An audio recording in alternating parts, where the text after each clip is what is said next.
Maksudnya baik zakat fitrah maupun zakat mal. Kalau diberikan kepada orang kafir atau kepada budak tapi budaknya bukan mukatab, au hashimiyin atau kepada keturunan Bani Hashim, au mutalibiyin atau keturunan Bani Muthalib. Ini keturunan dari suku Nabi, Bani Hashim atau Bani Muthalib.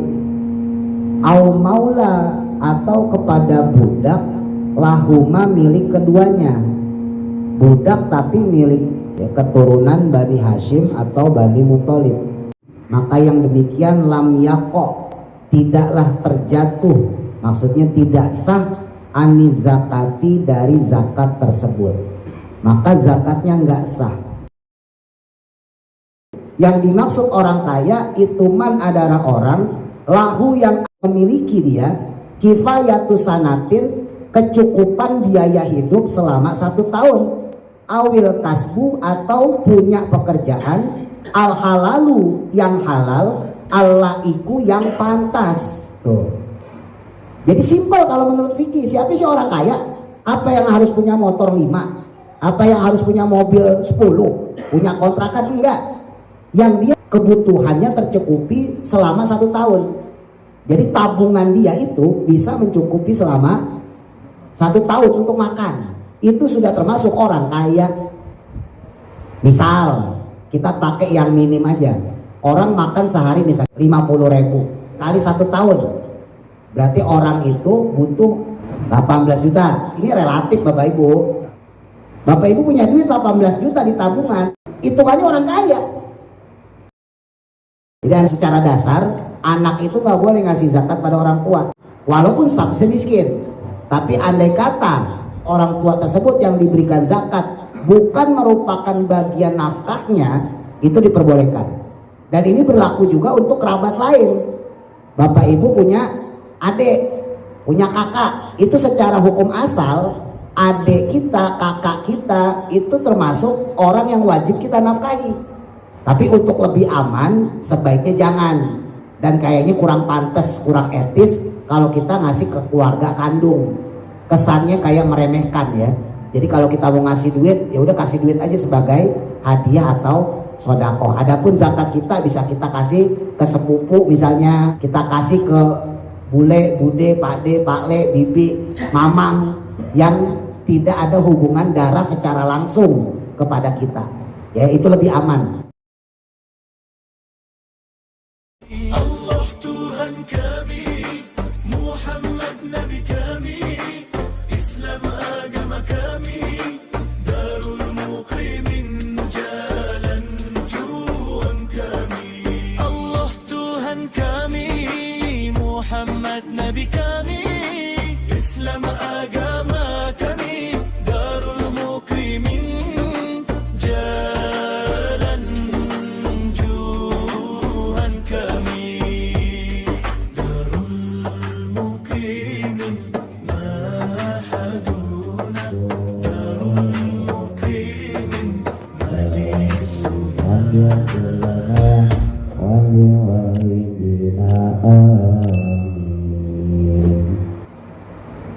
Bismillahirrahmanirrahim. Qala musannifu rahimahullahu ta'ala wa nafa'ana bihi wa bi barakati ulumihi fi daraini amin.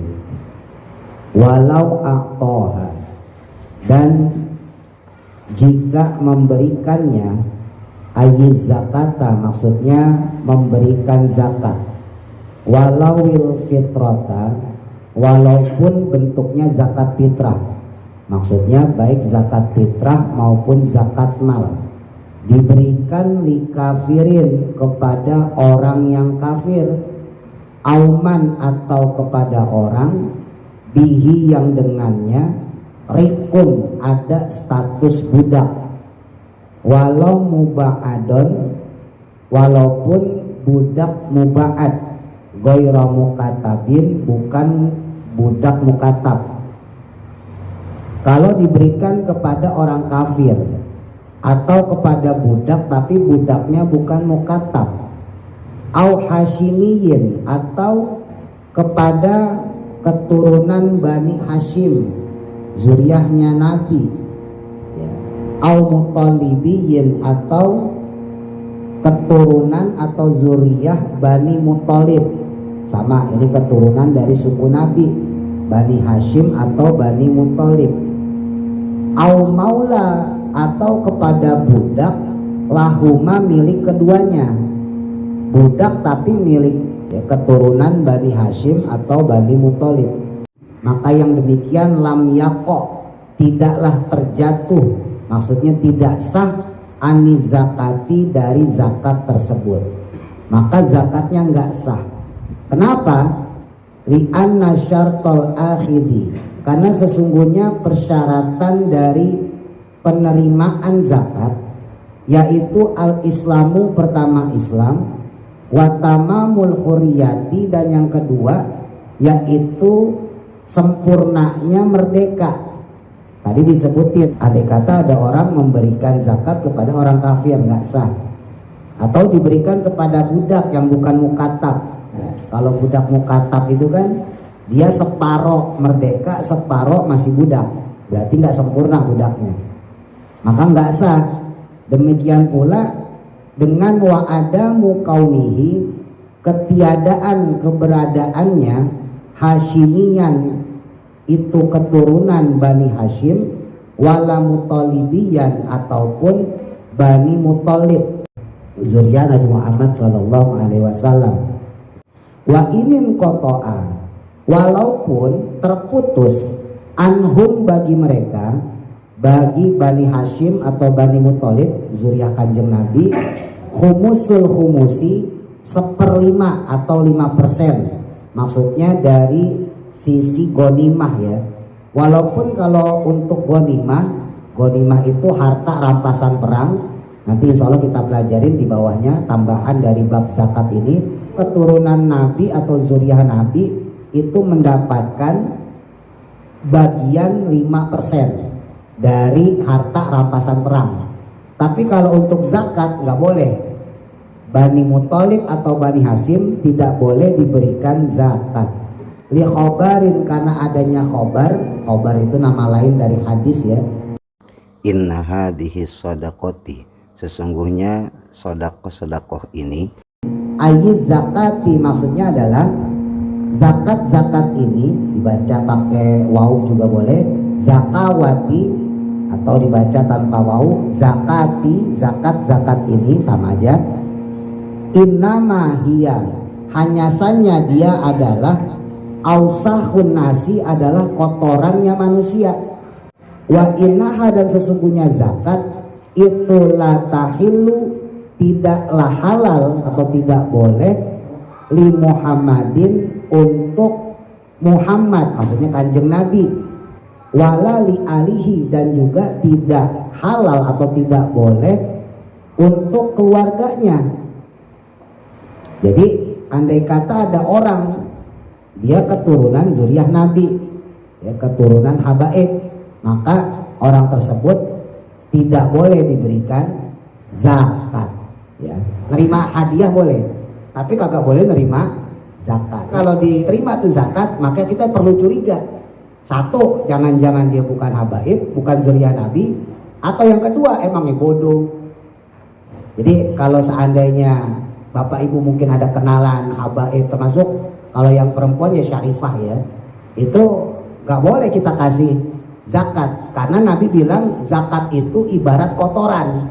Walaupun bahasa ini umum, bukan cuma untuk zuriyah kanjeng Nabi doang, ya, bahasa ini umum, maksudnya untuk siapapun ya, yang dia mengeluarkan zakat, maka zakat itu sebetulnya ibarat kotoran. Jadi andai kata ada orang punya kewajiban untuk menunaikan zakat, kok nggak ditunaikan, harta yang diwajibkan secara syariat untuk dikeluarkan kok dimakan juga, itu sama saja dia makan kotorannya sendiri. Bukan berarti kemudian orang fakir, orang miskin yang kita kasih zakat, oh dia berarti makan kotoran kita. Jangan dibikin kesimpulan begitu, ya. Bukan, ini mah khusus kita yang mengeluarkan zakat. Kalau kita yang mengeluarkan zakat, maka andai kata kok kita nggak ngeluarin zakat, zakat itu kita makan sendiri, itu ibarat orang yang makan kotorannya sendiri. Gitu ya. Qala syekhuna, berkata guru kita. Maksudnya Imam Ibnu Hajar Al-Haytami ya, guru dari Syekh Zainuddin Al-Malibari, pengarang kitab Fathul Mu'in ini. Wakaz zakati, dan demikian pula sebagaimana zakat, kullu wajibin, kewajiban harta, kan nadrin, seperti nazar, wal kafaroti, dan kafaroh, bi khilafit tatawu'i, beda halnya jika harta tersebut dari hasil tatawu atau sukarela, wal hadiyati, ataupun dengan hadiah. Tuh. Boleh ngasih kepada keturunan Nabi, zuriyah Nabi, ya habaib, ya. Kalau seandainya yang diberikan itu harta sukarela atau hadiah, boleh. Tapi kalau harta wajib itu Bapak Ibu bukan cuma zakat, tapi juga ada nazar, atau yang kedua yaitu kafaroh. Harta nazar, misal nanti kalau anak saya masuk perguruan tinggi, saya mau sedekah 1 juta. Sebetulnya kalau nggak dinazarin, sedekah 1 juta itu buat siapa aja boleh, termasuk kepada zuriyah Bani Hashim maupun Bani Muthalib, zuriyah Nabi, sebetulnya boleh. Tapi berhubung udah kita nazarin, maka status sodako itu menjadi wajib, nggak boleh kita kasih kepada zuriyah Nabi.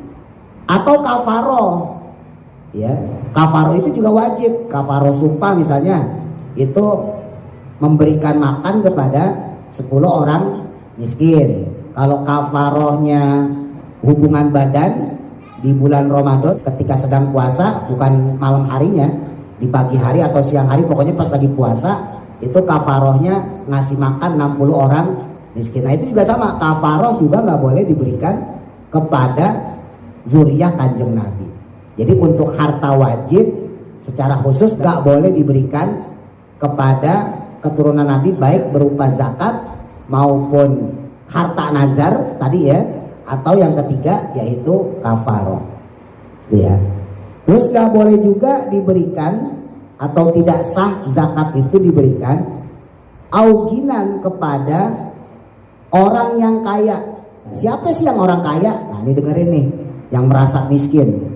Yang dimaksud kaya dalam fikih, wahwa adapun dia yang dimaksud goni atau gina, orang yang kaya, ituman adalah orang lahu yang ada padanya kifayatul umri, yaitu kecukupan selama umurnya, al-ghalibi yang secara umum, alal asohi menurut kaul yang asoh, yang lebih benar.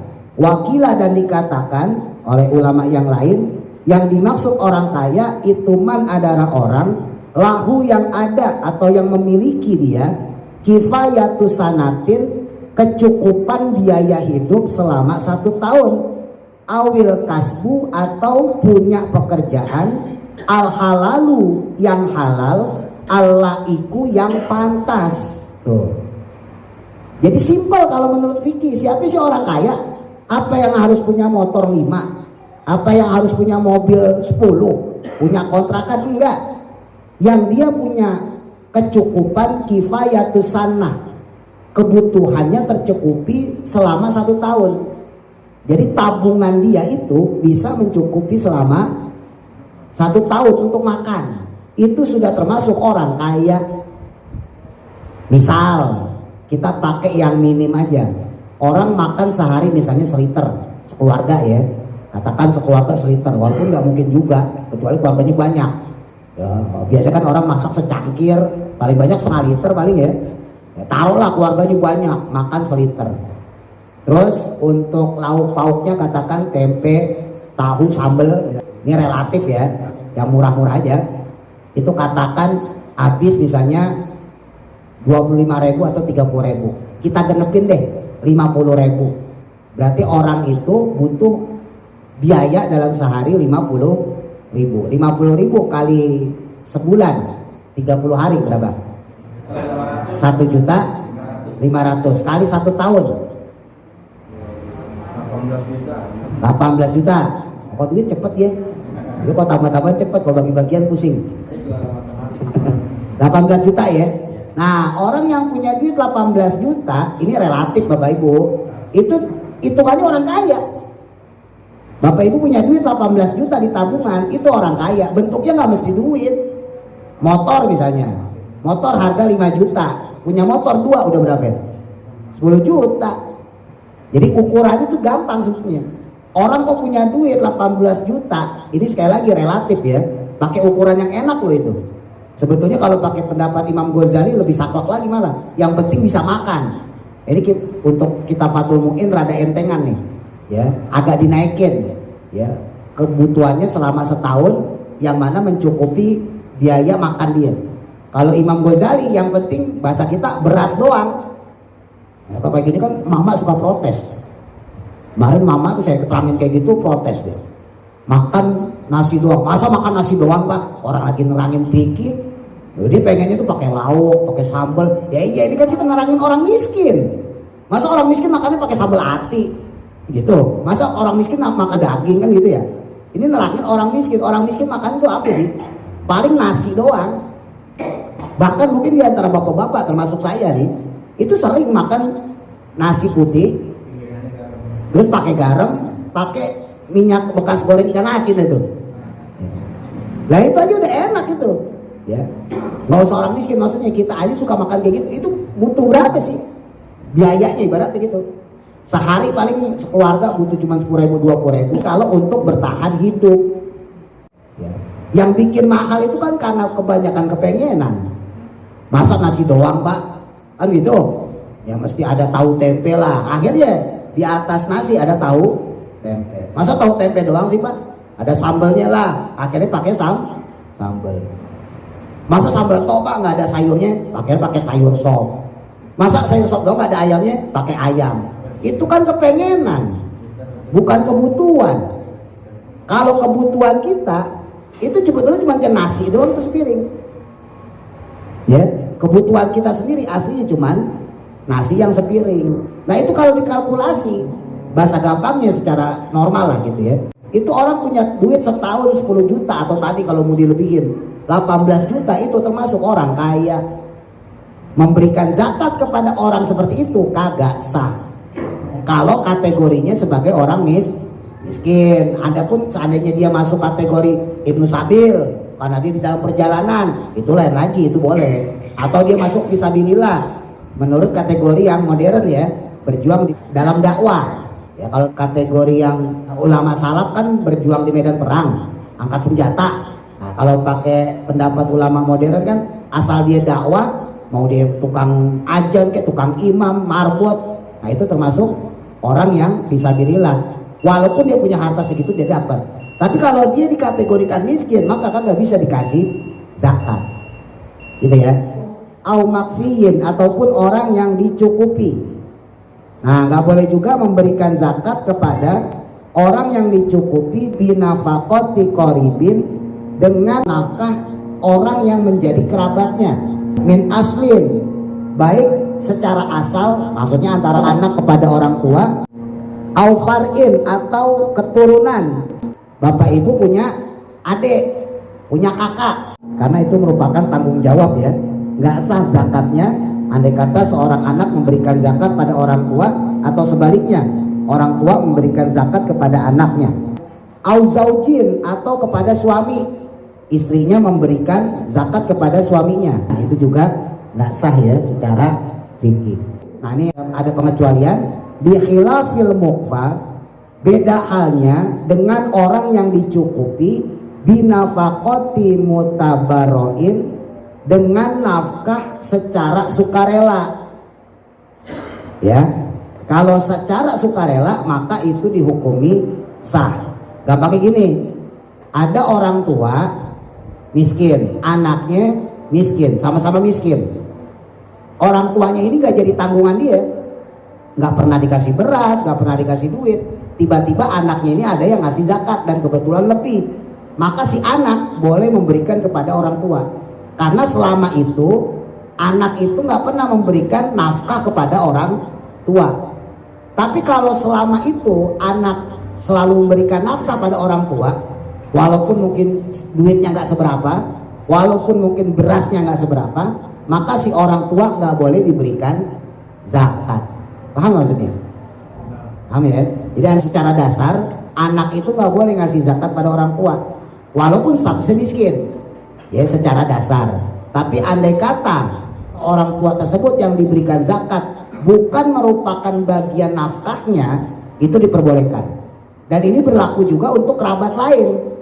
Bapak ibu punya adik, punya kakak, itu secara hukum asal adik kita, kakak kita itu termasuk orang yang wajib kita nafkahi. Maka nggak boleh kita kasih zakat ke adik kita atau ke kakak kita. Nah, tapi andai kata adik kita, kakak kita yang nggak mampu tadi dinafkahi oleh orang lain secara sukarela, maka kita boleh memberikan zakat kepada adik kita atau kakak kita. Tapi untuk lebih aman sebaiknya jangan, dan kayaknya kurang pantas, kurang etis kalau kita ngasih ke keluarga kandung. Kesannya kayak meremehkan ya. Jadi kalau kita mau ngasih duit, ya udah kasih duit aja sebagai hadiah atau sodako. Adapun zakat kita bisa kita kasih ke sepupu misalnya, kita kasih ke bule, bude, pakde, pakle, bibi, mamang yang tidak ada hubungan darah secara langsung kepada kita. Ya itu lebih aman. Kalau ke keluarga sebetulnya boleh, tapi ada pengecualian. Ya karena hukum keluarga itu dia tetap wajib menanggung biaya nafkahnya. Ya, kecuali orang tersebut agak mampu. Ya tadi saya beri contoh, kecuali si anak nggak mampu nafkahin bapak ibunya, itu lain lagi ceritanya, gitu ya. Lam yujzi, maka tidak sah zalika hal tersebut ani zakati dari zakat, wala tata'adda, dan belum terpenuhi bidzalika dengan hal tersebut, maksudnya melakukan zakat seperti tadi, inkana jika adanya ada fi'u orang yang membayar zakat maksudnya ya, itu al-malika, yaitu orang yang memiliki harta, wa in zonna, walaupun dia mengira istihqaquhum, berhaknya mereka untuk menerima zakat, walaupun itu zakat dititipin kepada orang lain. Summa inkana, kemudian adapun jika adanya ada fi'u orang yang memberikan zakat tadi bizonil istiqoqi, dengan dugaan mustahik zakat mereka itu, siapa al-imamu, sang imam, maksudnya pemimpin. Dalam hal ini kalau secara hukum Islam ya khalifah atau pengurus zakat ya, kalau amil, maka bari'a, terbebaslah al-maliku, orang yang memiliki harta tadi. Jadi andai kata nggak tahu, diserahin ke amil, diserahin ke badan zakat. Kok badan zakat itu memberikan kepada keluarga kita yang kita nafkahi, maka itu nggak ada masalah ya. Cuman ada cumannya, bagi si amil atau si imam walayadminu, maka dia tidak menanggung al imamu, si imam tadi, bal yastaridu, tetapinya si imam tadi harus menarik kembali al madfu'ah, akan pemberian zakat tersebut. Tapi pemberian zakat tadi harus ditarik kembali. Wama, dan adapun perkara atau sesuatu, maksudnya harta zakat, istaroduhu, yang ditarik kembali, maka sorofahu, menyalurkannya si imam lil mustahikina, kepada para mustahik yang berhak, gitu ya.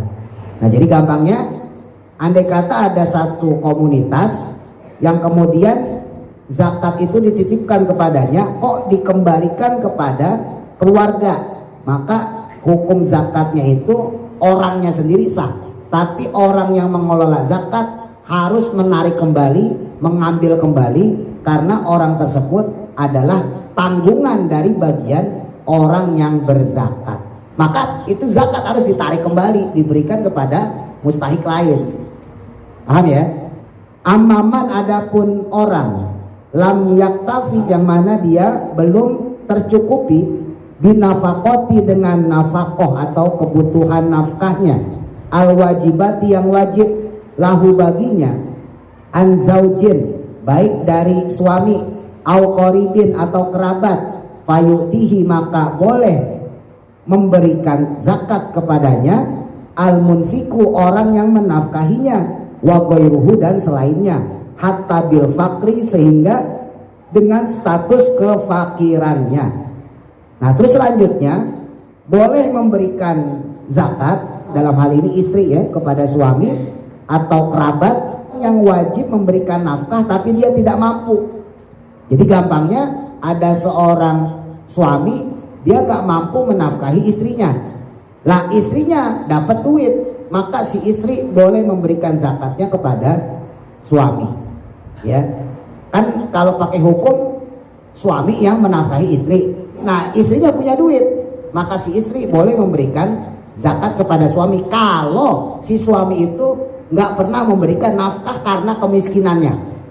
Tapi kalau si suami itu memberikan nafkah, ya entah ngasih duit walaupun nggak seberapa, ngasih beras walaupun nggak seberapa, itu tetap agak boleh. Wa yajuzu dan boleh lil mukfa bagi orang yang dicukupi biha dengannya, dengan nafkah, dengan nafkah al akhdu yaitu menerima bi ghairil maskanati dengan selain status miskin wal fakri atau sebagai status orang fakir in wujida jika ditemukan fihi di dalamnya hatta mimman sehingga dari orang ya talzamuhu yang mana wajib menanggungnya nafaqatuhu nafkah kepadanya tersebut. Nah tadi tuh misalnya kayak seorang anak punya beban untuk menafkahi bapak ibunya atau sebaliknya bapak ibunya punya beban untuk menafkahi anaknya. Sebagaimana seorang kakak kalau adiknya miskin juga wajib menafkahi adiknya atau sebaliknya seorang adik ketika kakaknya miskin juga wajib menafkahi kakaknya. Secara dasar anak itu nggak boleh ngasih zakat pada orang tua atau orang tua ngasih zakat kepada anak. Tapi andai kata anak tersebut atau orang tua tersebut ibnu sabil atau fisabilillah, maka orang tersebut boleh diberikan zakat. Yang penting bukan statusnya fakir atau miskin. Wa yundabu dan disunahkan. Nah ini malah sunnah nih, li zaujati kepada seorang istri ita'u zaujiha memberikannya kepada suaminya min zakatiha dari zakatnya tersebut hatta bil fakri sehingga dengan status kefakiran wal maskanati dan status kemiskinan. Wa in anfaqoha walaupun menafkahkan kepada seorang istri alaiha padanya.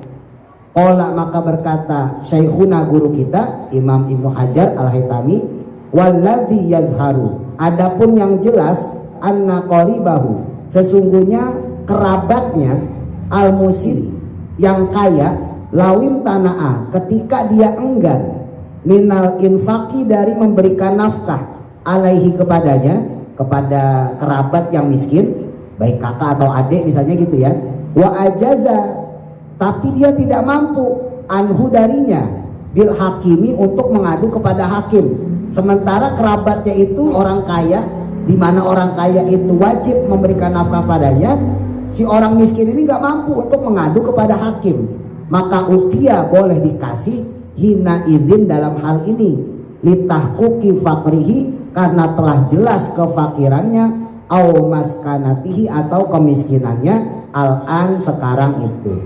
Nah jadi tadi ada yang menarik, seorang istri boleh memberikan zakat kepada suaminya dengan status kefakiran atau kemiskinan. Makanya bapak ibu nggak tahu kalau sekarang masih ada apa enggak ya, itu ada di beberapa tempat tradisi zakatnya itu cuma diputer ya, istri ngasih zakat kepada suami sebagai zakatnya, terus sama bapaknya diterima, sama suami diterima. Karena si suami ini punya anak miskin, maka zakat itu diberikan kepada anaknya yang miskin.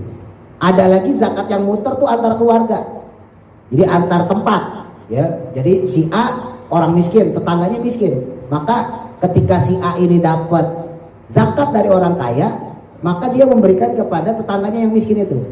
Tetangganya yang miskin memberikan lagi kepada tetangganya yang miskin lagi, terus saja muter tuh sampai kembali kepada si A. Itu masih ada fenomena itu di zaman sekarang, tapi nggak banyak. Itu di beberapa tempat, karena saya juga pernah ditanyain sama orang, Ustaz tuh hukumnya gimana? Ya kalau memang mereka sama-sama miskin sah, Kalau memang semuanya mereka itu sama-sama miskin. Tapi kalau mereka nggak miskin ya kagak boleh. Ya, karena Bapak Ibu kadang-kadang zamannya udah berubah, orangnya juga udah berubah, tapi tradisinya tetap. Jadi zaman sekarang itu kadang fenomenanya itu nggak sama seperti fenomena zaman dulu, tapi adat itu masih dipakai. Sebetulnya udah nggak cocok. Contoh ya, mohon maaf misalnya, zaman dulu kenapa orang ngasih zakat lewat kiai, lewat ustadz, lewat guru ngaji misalnya gitu. Ya karena ustadznya, kiainya, guru ngajinya punya musola, punya masjid, punya santri.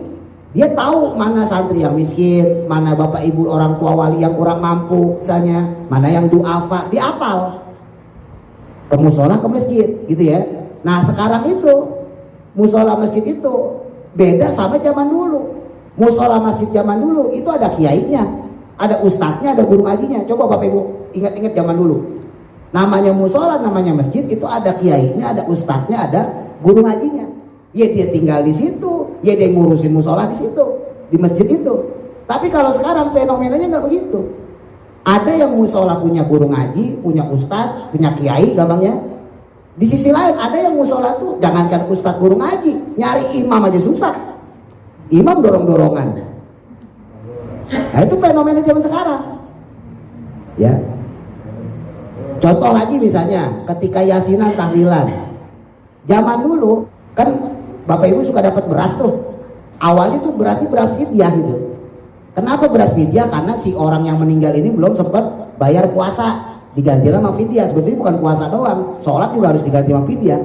Ya, cuman yang orang awam tahu kan fidyah dari puasanya itu. Akhirnya digantilah dengan fidyah. Nah diberikannya biasanya pas 7 hari, tahlilan 7 hari, orang yang tahlilan dikasih beras. Nah kalau pakai secara hukum, fidyah itu kan harus diberikan kepada orang miskin. Fidyah itu nggak boleh diberikan secara umum. Zaman dulu orang itu rata-rata miskin, nggak punya beras, makanya cocok tahlilan 7 hari dikasih beras. Beras itu sebagai fidyah almarhum yang belum sempat bayar puasa misalnya, atau kodok sholat misalnya, diberikanlah kepada orang yang tahlilan, yasinan. Karena orang-orang yang tahlilan, yasinan orang miskin. Nah sekarang yang yasinan tahlilan nggak semuanya miskin, tapi tradisi itu masih jalan sampai sekarang. Yang kagak tahu dibagiin beras.